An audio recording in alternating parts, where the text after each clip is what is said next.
Bonjour à tous et donc bienvenue pour les vins de la semaine et du week-end.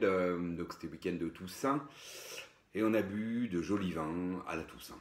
Ça rime et d'ailleurs ça va bien.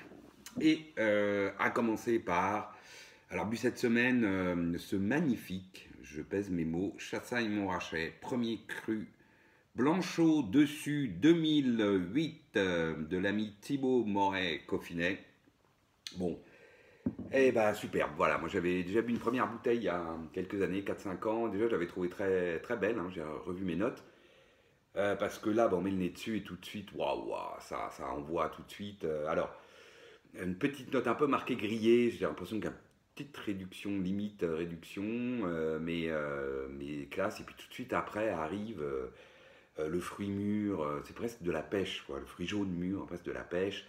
Ensuite, on a des belles notes beurrées, puis arrive tout d'un coup de l'amande, de la noisette, du chèvrefeuille, hein, belle note de chèvrefeuille, un tarte citron meringué un peu. Et puis un fond qui commence à donner un côté, la champignon noble, cèpe grillé, truffe, ce genre de choses. Ouais, superbe, super nez, bouche magnifique aussi, beaucoup de volume. Un léger gras, évidemment 2008, donc une acidité derrière qui tient ça, mais qui est magnifiquement enrobée. C'est ample, c'est gourmand sur le fruit jaune mûr. Arrive donc la tarte citron meringuée, donc le chèvrefeuille, une petite pointe d'aubépine très agréable, hein, d'amande. Voilà, et un fond léger, mais très léger fumé. Finale ample, tendue, profonde. Beaucoup de matière qui enrobe, mais du coup il y a cette acidité qui donne de la profondeur et très belle persistance sur le fruit jaune mûr, sur donc la tarte citron, le chèvrefeuille, l'aubépine, etc. Voilà, très très beau vin, pris beaucoup de plaisir avec ce Blanchot 2008. Ensuite, autre vin magnifique, oui, parce que c'est la fin de l'armoire, donc on commence à ouvrir les belles bouteilles avant d'aller recharger l'armoire. Donc ce Pommard premier cru Pézerolles 2009 de l'ami Jean-Pierre, donc du domaine Boyau. Bon bah là aussi, alors celle-là ça doit être la cinquième que je bois et ma foi, bah, elles sont toutes aussi bonnes et là vraiment, pour le coup elles étaient très bonnes d'entrée de jeu mais là elles sont vraiment à leur top, ça y est. Alors elles vont y rester pendant longtemps sur ce plateau de maturité je pense, mais ce Pommard 2009 Pézerolles là est absolument magnifique. Un nez d'une super complexité, alors framboise mûre, presque cassis là. Ensuite des belles notes d'épices, réglissées mais allant jusqu'au presque au patchouli. Hein, on sent que c'est mûr, mais ça garde de la finesse sur un fond sous-bois, humus, puis ensuite léger mocha. C'est très classe, une bouche ample, tanin fin, volumineux, dense, mais très fin, très soyeux. Il y a presque de la fraîcheur, enfin non, il n'y a pas de la fraîcheur, mais on a cette sensation. Léger acidulé qui donne de la gourmandise. Et puis, bah, toujours sur la framboise mûre, la gelée de groseille un peu. Ensuite, les notes épicées, presque patchouli. Et puis le fond humus, sous-bois, mocha, qui est très très classe. Belle finale. Pareil, longue persistance sur ces arômes. Puis la finale, elle est presque queue de pan. Hein, voilà, il y a du volume, il y a de l'intensité. Voilà, et ces belles notes d'épices là, c'est un très beau vin. Voilà, bravo Jean-Pierre, super ce Pézerolles 2009. Ensuite, qu'est-ce qu'on a vu? Ah, une côte rôtie brune et blonde de Guigal 2016. Alors ça a été rentré récemment, donc pour ça je l'ai goûté. Bon, bah, quand on goûte une brune et blonde jeune, évidemment, qu'est-ce qu'on a tout de suite au nez? Bah, du bois, de l'élevage. Hein, donc un côté vanille, caramel un peu marqué. Du cassis, petite pointe de poivre. Ensuite en bouche par contre, jolie bouche droite, belle matière, soyeuse. Il y a de la densité, il y a de la matière, il y a de la fraîcheur. Donc je pense que ça peut aller assez loin. Ça va être un joli millésime de brune et blonde. Enfin, vu comme ça à première vue, voilà. À attendre évidemment, à mon avis, aller au bas mot, enfin moi je dirais une dizaine d'années. Peut-être ça s'abordera dans 5 ans, mais si on n'aime pas trop le côté caramel, bah faut attendre un peu que le vin digère son élevage. Ensuite, un autre vin de l'ami Jean-Pierre. Cette fois, c'est le Volnay Champan 2011, donc du domaine Boyau. Alors, bah, à nouveau un super vin de Jean-Pierre. Hein. Moi, j'adore les vins de Jean-Pierre, donc bah, celui-là, j'ai trouvé très bon aussi.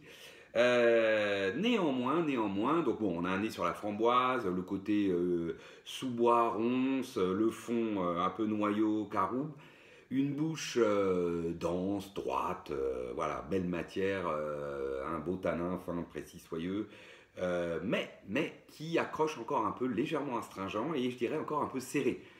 Donc autant les 2 millions, c'est un plein qui se boivent très bien aujourd'hui.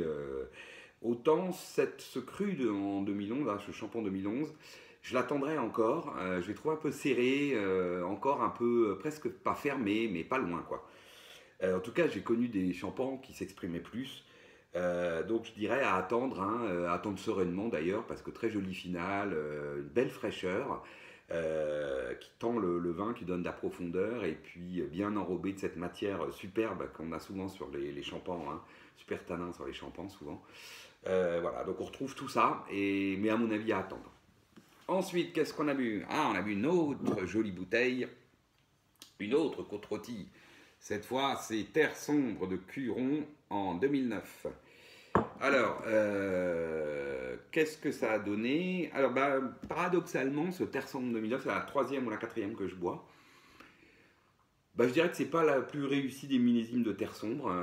Voilà, on a un joli nez, mais qui n'est pas d'une grande complexité, très classique, hein, cassis mûr, des notes légèrement poivrées, épices poivre, sur un fond mocha, voilà. Une bouche paradoxalement presque fraîche, alors acidulée, ça c'est sûr, mais presque fraîche, ce qui pour 2009 est quand même un comble. Hein. Pareil dans cette finale, mais qui du coup, en tant que fraîche, on devient aussi presque. Manque un peu de volume, quoi. Un peu de volume, un peu de matière, je trouve, pour un 2009. Donc ça reste un très bon vin, hein, cassis, poivré, avec le fond mocha. Mais je dois dire que j'en attendais un peu plus. Voilà. Et puis, pour finir, cette semaine, alors un vin qui a 20 ans, c'est ma dernière, donc c'est un Hermitage, décidément c'était honneur à la Syrah cette semaine. Un Hermitage Marquise de la Tourette 1999 du domaine de l'As. Donc, vin vénérable, hein, qui a atteint son âge. Idem, j'avais vu plusieurs 99 pour le Marquise de la Tourette, par contre, je préférais 2000 à 99, parce que souvent, voilà, j'avais pas eu des grands vins en 99 sur ce Marquise de la Tourette. Eh bien, la dernière bouteille, je dois dire, était la mieux, comme ça arrive, mais n'était pas non plus très grande. Hein. On a un nez qui attaque en plus avec un petit côté médicinal, produit d'entretien, un petit côté ouais, étonnant arôme qui disparaissent un peu à l'aération. Puis arrivent les belles notes de cuir, ça c'est très agréable. Hein. Moi j'aime beaucoup, hein, souvent la Syrah de ce côté-là, quand elle atteint son plateau de maturité, donne ce côté un peu vieux cuir, vieux cartable. Là, j'aime beaucoup moi. Donc cassis, vieux cuir, et puis on a un petit côté kirché, un peu marqué d'ailleurs, et puis un fond plutôt sous-bois, léger mocha, voilà. En bouche, la bouche elle est droite, elle est plutôt profonde, mais pas non plus voilà, la grande profondeur sur classe, tout ça, non, pas énormément de matière, hein, je trouve que ça manque un peu de densité, c'est un peu fluide. Voilà, pour tout vous dire, qu'une finale fraîche. Et bon, joli, hein, jolis arômes, pas mal. Voilà, un vin agréable, joli vin. Mais vu pareil, le standing de la bouteille et son âge, je dois dire qu'on peut, on peut en attendre autre chose, surtout avec des notes kirchées sur la finale. Là, je me rappelle, ça me revient en mémoire tout d'un coup. Un peu kirchée, un peu alcooleuse, voilà. Pas d'une grande élégance, voilà. Et bien écoutez, ceci dit, on avait quand même deux bouteilles magnifiques cette semaine entre le Blanchot de Thibaut et le Pommard de Jean-Pierre, donc on est heureux. Et je vous souhaite à tous de boire d'aussi belles bouteilles dans les semaines, les jours et les mois qui viennent. Et je vous dis à la semaine prochaine. Salut!